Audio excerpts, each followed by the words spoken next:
I frequently hear it said that Trollope books are a slow start, or that it takes a while to get into them.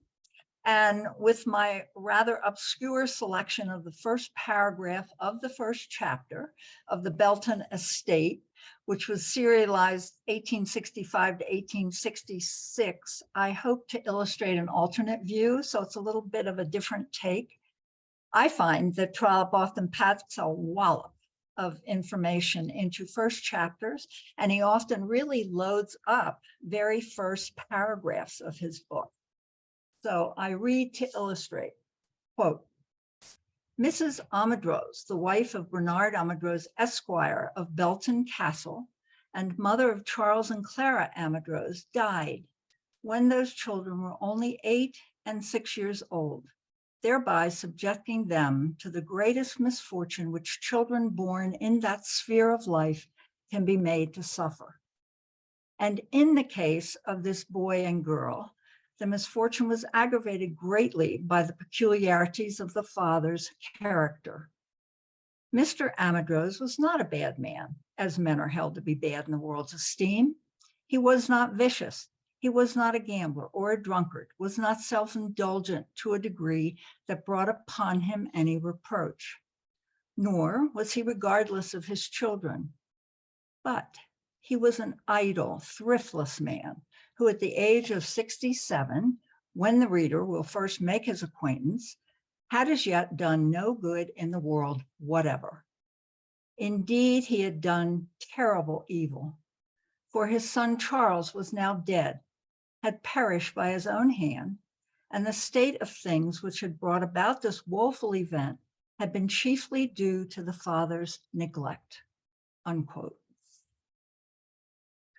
So, boom, right out of the gate, right? I mean, we, as a reader, we're grabbed, our curiosity is piqued.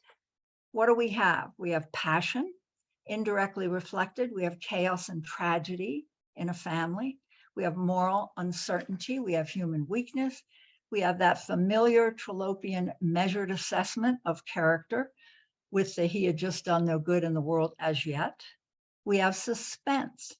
And we already have an amazing, amazing sense of where the potential conflicts will lie.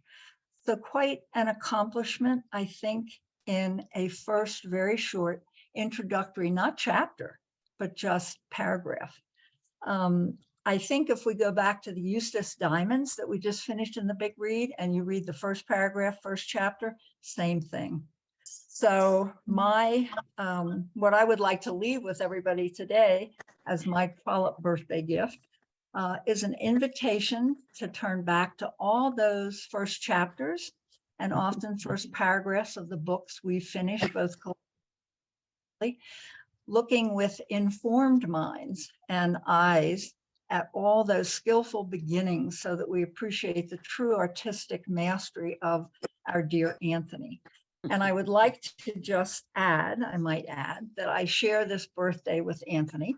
So I Birthday. best birthday ever.